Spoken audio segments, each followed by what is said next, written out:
குட்டி காலையில் எப்பயும் போல் மடியில் ஏறி படுத்துக்கிட்டான், வேலை செய்ய விடாமல் புரட்டு விட்றான். இருங்க அவங்க பக்கத்தில் வைக்கிறேன், உங்களுக்கு கேட்குதான்னு பாருங்கள்.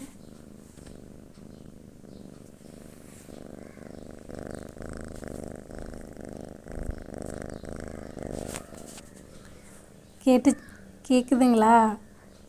எப்படி புரட்டு விட்றான், அழகாக இருக்கு. உருன்ட்டு சின்ன பையன்.